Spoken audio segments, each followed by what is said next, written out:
and welcome to Cult Movie Cult, where we watch and discuss the horrific, the obscure, and the flat-out strange from the other side of cinema. I am Mark Dickerson. And I'm Jeremy Fink. And we are a couple of independent filmmakers. I am from the Philadelphia area. Been doing it for some time now, still just making my way. Gotten in some film festivals, things like that. But I would say that the films I make are very much influenced by the types of films that we are going to discuss on the show. And I am also an independent filmmaker. I just finished my first feature film, Unspeakable, which is a silent film that we're hoping to take to festivals in the coming year. And I am also heavily influenced by our cult movies that we'll be looking at here. So, for our first episode is actually going to be a two-part episode called Before Middle-earth, the early films of Peter Jackson. This is part one, the early films. Since 2001, upon the release of Lord of the Rings, The Fellowship of the Ring, Peter Jackson films have gone on to gross over $2 billion at the box office. However, we all had to start somewhere, and for Peter Jackson, he started with bad taste. Movies are a medium in which you can get away with murder. You can show anything you like, and it's safe and harmless and nobody gets hurt, and yet it can certainly shock or thrill a few people, which is also a bit of fun.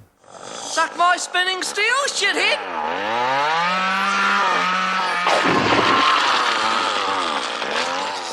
So Peter Jackson, directed, wrote, produced, shot, co-edited. He has a couple of roles in the film, in bad taste. He also made most of the makeup and the special effects. The plot line is basically involves aliens invading a fictional town, a village, I guess, in New Zealand. And their goal is to basically harvest humans for their, basically, I guess it would be like a fast food restaurant or a franchise of some kind. And basically they face off against a paramilitary force. And there's lots of craziness going on. I don't know if story is the main focus with this film. It's basically a showcase for Jackson's, homemade special effects, him and his crew. And basically it's what got Jackson started. I mean, it was his first feature. Started out actually as a short that kind of evolved into a feature where he was just, using his old 16mm camera, and he just shoot on weekends, and ended up, building from there, and actually took on a life of its own. And basically over the course of 4 years, he was able to complete this feature. Yeah. And Mark, and you mentioned that he started as a short film, actually, that was originally intended to be about 10 minutes long, which quickly grew. And it actually, for him, the budget is a bit debated, but he started out self-financing this film because he was working at, I believe, some kind of printing, like a newspaper facility, and he basically employed all of his coworkers to come make this film. But you made the note that this one was really an opportunity for him to show off some of his special effects, and it kind of grew out of that. What's interesting is Jackson, before he made this film, he got his filmmaking start when he saw the movie King Kong as a kid, the original King Kong movie, and was just totally blown away by the animation. So if you actually see some of his early work before he even made this feature film, he has some shorts where he was experimenting with stop motion animation and other techniques, but this was really his first opportunity to go and film a big live-action feature film. He shot it in his hometown, which was north of Wellington, New Zealand.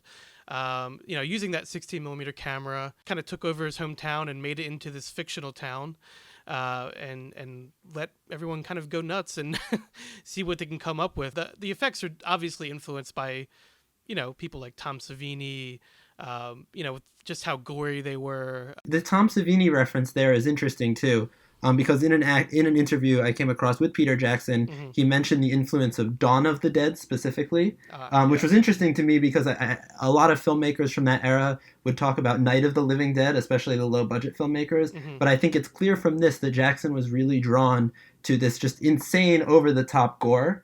There's a great quote from George A. Romero where he was talking about blood, and I'm not going to quote it verbatim, but I believe he said something along the lines of, in black and white, it's blood, it's gore, it's horrifying, but when you do it in color, it's just red. And I think that Jackson must have been drawn to something about the comedy and the fact that it's just red, playing with the blood, the gore, the brain spilling out of the head, just, aptly named Bad Taste. Right, exactly. It says it all right there, everything you need to know. And definitely, I mean, from, Night of the Living Dead to Dawn of the Dead, there's definitely, it ramps up, the effects and the amount of gore and blood that gets shed. So I'm sure that was a huge influence on him and his friends. Yeah, so let's go back to the beginning a little bit. So we started hitting on the fact that it started out as a 10-minute short film. I believe the number got kicked around a little bit in terms of the budget. I've been able to find everything from $10,000 to $17,000 made on this, which, with inflation now, what would we say, maybe 30,000, 40,000, but still a pretty low budget film relatively for what they were able to accomplish. Definitely. So the way it got started out, though, so they were making it on their weekends, and eventually at some point in the process, he kept going to the New Zealand Film Commission and asking for help, because in New Zealand, especially back then, as compared to America, which Mark and I are both American filmmakers, the funding for the financing for films is a little bit different.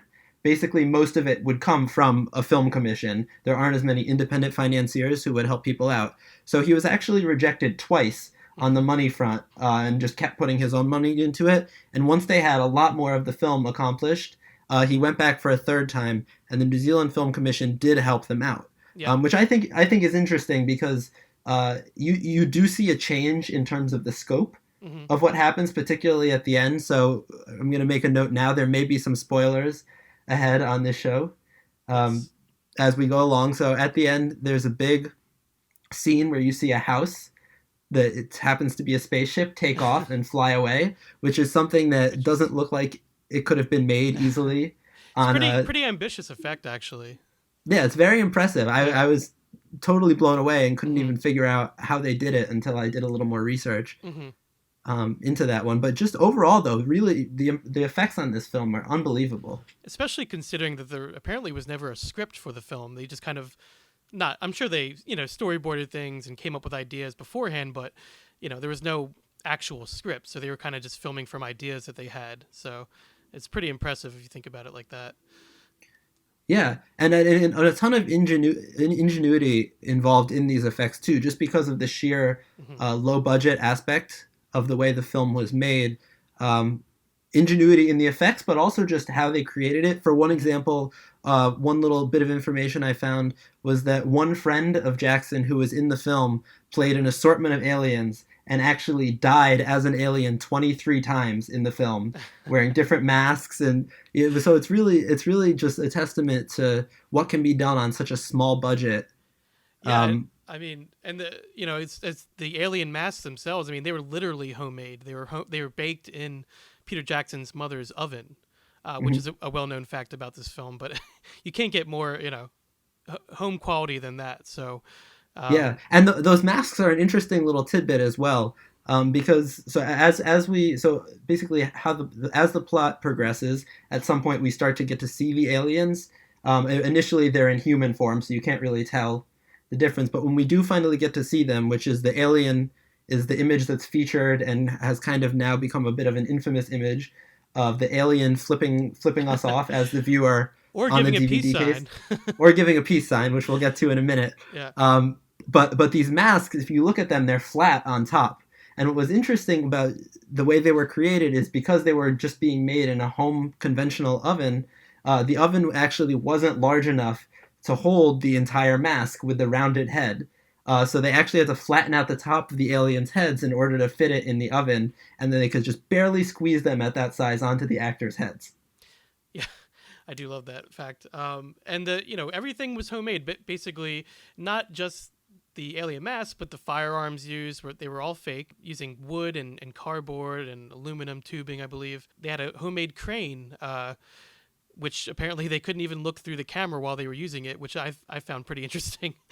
As we both know, making a movie is hard enough without being able to see what the actual image is going to be. So, they also had a homemade Steadicam that they used. I mean, it's very impressive. And we're going to talk about later how you can watch actually some of the behind the scenes footage for that. Yeah, there's a ton of good behind the scenes. We'll get to that a little later. So do you have any favorite scenes, favorite moments, Mark, from this guy? Yes, I do. Funny you should ask.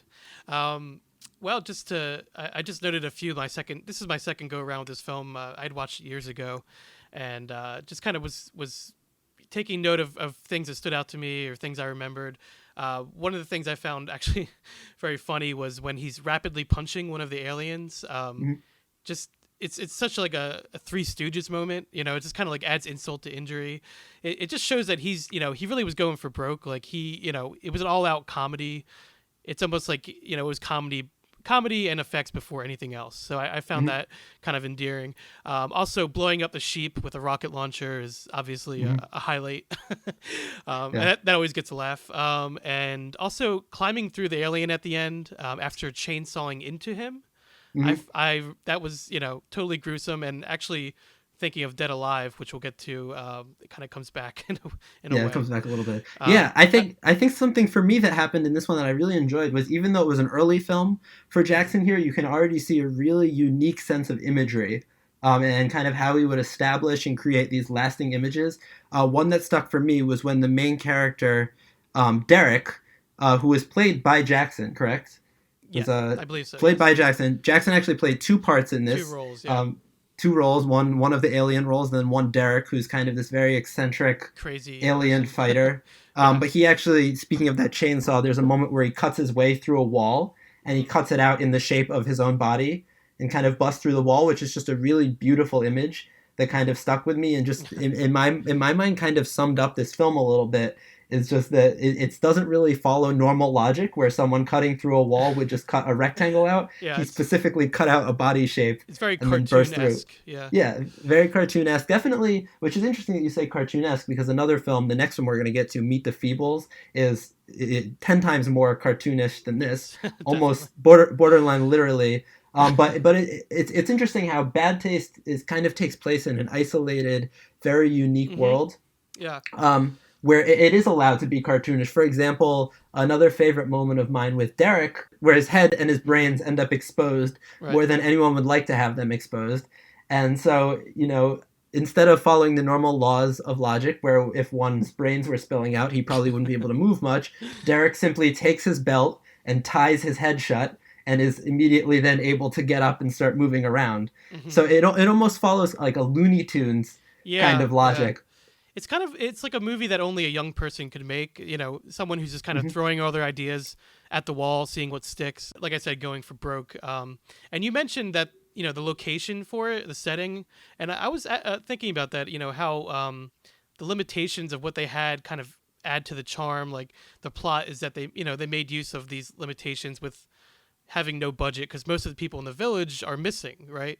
And the aliens then, you know, appear as humans for most of the film. So they found ways around it that would fit their story, you know, for what they needed. And I just thought that was interesting how they did that.